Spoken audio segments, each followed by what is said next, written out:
ನಮಸ್ಕಾರ, ಸ್ಪೇಟ್ ನ್ಯೂಸ್ಗೆ ಸ್ವಾಗತ. ನಾನು ಚಂದ್ರಕಲಾ ನೂತನಗೌಡ. ಇವ್ರಿಗೇನು ನಾಚಿಕೆ ಮಾನ ಮರ್ಯಾದೆ ಅನ್ನೋದು ಇಲ್ವೇ ಇಲ್ವಾ? 4 ಗೋಡೆಗಳ ಮಧ್ಯೆ ಮಾಡುವಂತಹ ಕೆಲಸವನ್ನ ಒಂದು ಕ್ಯಾಬ್ನಲ್ಲಿ ಕೂತ್ಕೊಂಡು ಮಾಡ್ತಾರೆ ಅಂತಂದ್ರೆ ಏನು ತಾನೇ ಹೇಳೋದಕ್ಕೆ ಸಾಧ್ಯ ಆಗುತ್ತೆ? ನಾಚಿಕೆ ಇಲ್ವಾ? ಇವ್ರಿಗೇನು ಓಯೋ ರೂಮ್ ಬುಕ್ ಮಾಡಿಕೊಡ್ಲಾ ಅಂತ ಕ್ಯಾಬ್ನ ಚಾಲಕ ಕೇಳಿದ್ದಾನೆ. ಕಾರಣ, ಕ್ಯಾಬ್ನಲ್ಲಿ ಅಶ್ಲೀಲವಾಗಿ ವರ್ತನೆ ಮಾಡಿದ್ದಾರೆ ಯುವ ಜೋಡಿ. ಹಾಗಾಗಿ ಚಳಿ ಬಿಡಿಸಿದ್ದಾನೆ ಚಾಲಕ. ನೋಡಿ, ವೈರಲ್ ಆಗಿರುವ ವಿಡಿಯೋದಲ್ಲಿ ಇರುವಂತೆ ಯುವ ಜೋಡಿಯೊಂದು ತಮ್ಮ ಪ್ರಯಾಣಕ್ಕೆ ಕ್ಯಾಬ್ ಅನ್ನ ಬುಕ್ ಮಾಡಿಕೊಳ್ತಾರೆ. ಪ್ರಯಾಣದ ಸಂದರ್ಭದಲ್ಲಿ ಹಿಂಬದಿ ಸೀಟ್ನಲ್ಲಿ ಅಸಭ್ಯವಾಗಿ ವರ್ತಿಸುವುದಕ್ಕೆ ಆರಂಭ ಮಾಡ್ತಾರೆ. ಕ್ಯಾಬ್ ಬುಕ್ ಮಾಡಿಕೊಂಡು ಪ್ರಯಾಣದ ವೇಳೆ ಹಿಂಬದಿ ಸೀಟ್ನಲ್ಲಿ ಸರಸ ಸಲಾಪದಲ್ಲಿ ತೊಡಗಿದ್ದ ಯುವ ಜೋಡಿಗಳಿಗೆ ಕಾರು ಚಾಲಕ ಚಳಿ ಬಿಡಿಸಿರುವ ವಿಡಿಯೋ ಒಂದು ವ್ಯಾಪಕವಾಗಿ ವೈರಲ್ ಆಗ್ತಾ ಇದೆ. ವೈರಲ್ ಆಗಿರುವ ವಿಡಿಯೋದಲ್ಲಿ ಇರುವಂತೆ ಯುವ ಜೋಡಿಯೊಂದು ತಮ್ಮ ಪ್ರಯಾಣಕ್ಕೆ ಕ್ಯಾಬ್ ಅನ್ನ ಬುಕ್ ಮಾಡಿಕೊಂಡಿದ್ದು, ಪ್ರಯಾಣದ ವೇಳೆ ಹಿಂಬದಿ ಸೀಟ್ನಲ್ಲಿ ಅಸಭ್ಯವಾಗಿ ವರ್ತನೆ ಮಾಡೋದಕ್ಕೆ ನಾವಿಲ್ಲಿ ಕಾಣಬಹುದಾಗಿದೆ. ತನ್ನ ತೊಡೆಯ ಮೇಲೆ ಮಲಗಿದ ಯುವತಿ ಜೊತೆ ಅಶ್ಲೀಲವಾಗಿ ಮಾತಾಡ್ತಾ ಇರುವುದು ವಿಡಿಯೋದಲ್ಲಿ ದಾಖಲಾಗಿದೆ. ಈ ವೇಳೆ ಒಂದಷ್ಟು ಹೊತ್ತು ಸುಮ್ಮನಿದ್ದ ಚಾಲಕ ಯುವ ಜೋಡಿಯ ಅಸಭ್ಯ ವರ್ತನೆ ಕಂಡು ಆಕ್ರೋಶ ಕುಪಿತಗೊಂಡಿದ್ದಾರೆ. ಕೇಳ್ಬೋದು, ಅವರ ಪರ್ಸನಲ್ ಅಥವಾ ಅವರ ಒಂದು ಪ್ರೈವೇಸಿ ಅದನ್ನು ಕೇಳೋದಕ್ಕೆ ನೀವ್ಯಾರು ಅಂತ. ಆದರೆ ಅದಕ್ಕೆ ಆದಂತಹ ಜಾಗಗಳಿರುತ್ತೆ. ಸಾರ್ವಜನಿಕ ವಲಯದಲ್ಲಿ ಅಥವಾ ಸಾರ್ವಜನಿಕರಿಗೆ ಸಂಬಂಧಪಟ್ಟಂತಹ ಜಾಗದಲ್ಲಿ ಈ ರೀತಿಯಾಗಿ ವರ್ತನೆ ಮಾಡುವಂಥ ಅವಶ್ಯಕತೆ ಯಾರಿಗೂ ಕೂಡ ಬರೋದಿಲ್ಲ. ಇಲ್ಲ, ಅಲ್ಲೇ ಅದೇ ಜಾಗದಲ್ಲಿ ಮಕ್ಕಳು ಅಥವಾ ಯಾರೋ ದೊಡ್ಡವರೋ ಹಿರಿಯರೋ ಇದ್ದರೆ ಅವ್ರ ಮುಂದೆ ಈ ರೀತಿ ವರ್ತನೆ ಮಾಡಿದ್ರೆ, ಅಥವಾ ಆ ಕ್ಯಾಬ್ ಚಾಲಕನೇ ಹಿರಿಯ ವ್ಯಕ್ತಿ ಆಗಿದ್ರೆ ಏನು ಮಾಡಬೇಕಾಗಿತ್ತು?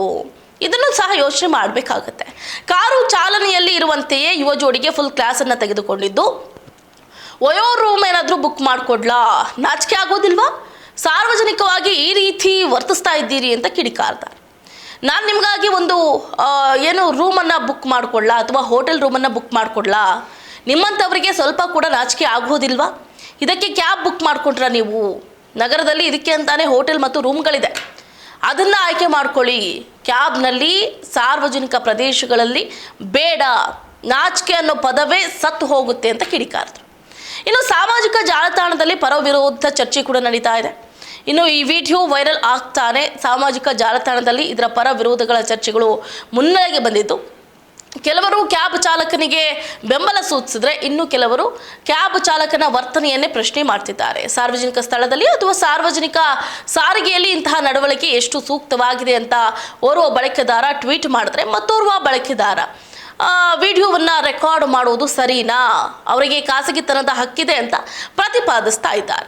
ಸೊ ಹಾಗಾದರೆ ಇವ್ರು ಮಾಡಿದ್ದು ಸರಿನಾ ಅಥವಾ ತಪ್ಪಾ ಅನ್ನೋದನ್ನು ಕೂಡ ನೀವು ಕಾಮೆಂಟ್ ಮೂಲಕ ತಿಳಿಸಬಹುದು. ಯಾಕಂತಂದರೆ ಈ ರೀತಿ ಮುಂದಿನ ದಿನದಲ್ಲಿ ವರ್ತನೆ ಮಾಡಬೇಕು ಅಂದ್ಕೊಂಡವ್ರಿಗೂ ಕೂಡ ಒಂದು ಜನಜಾಗೃತಿ ಮೂಡಿಸುವಂತಹ ಕೆಲಸ ಕೂಡ ಆಗುತ್ತೆ. ನೋಡಿ, ಒಂದು ಏನು ಅಂತಂದರೆ ಅದಕ್ಕೆ ಆದಂಥ ಪ್ರೈವೇಟ್ ಪ್ಲೇಸ್ಗಳಿರುತ್ತೆ. ಸೊ 4 ಗೋಡೆಗಳ ಮಧ್ಯೆ ಏನೇ ಆಗಿರ್ಬೋದು, ಅಲ್ಲಿ ಏನು ಬೇಕಾದರೂ ಮಾಡಿಕೊಳ್ಳಿ. ಅದು ಅವರು ಲವರ್ಸ್ ಆಗಿದ್ದಾರೋ ಅಥವಾ ಏನೋ ಮತ್ತೊಂದು ಮಗದೊಂದು ಗೊತ್ತಿಲ್ಲ. ಬಟ್ ಈ ರೀತಿ ಆ ಕ್ಯಾಬ್ ಚಾಲಕ ಕೂಡ ಅವರ ವಿಡಿಯೋವನ್ನು ಚಿತ್ರೀಕರಿಸಿರೋದು ಒಂದು ಕಡೆ ತಪ್ಪು, ಅವರ ಪ್ರೈವೇಸಿಯನ್ನು ಪ್ರಶ್ನೆ ಮಾಡಿದ್ದು ತಪ್ಪು ಅಂತ. ಆದರೆ ನೀವು ಕೂಡ ಕಾಮೆಂಟ್ ಮಾಡಿ ತಿಳಿಸಬಹುದು ಯಾರದ್ದು ಸರಿ ಯಾರದ್ದು ತಪ್ಪು ಅಂತ. ಇದಾಗಿತ್ತು ಇವರಿಗಿನ ಅಪ್ಡೇಟ್. ನೋಡ್ತಾ ಸ್ಪೀಡ್ ನ್ಯೂಸ್, ನಿಮ್ಮದು ವೇಗ ನಮ್ಮದು.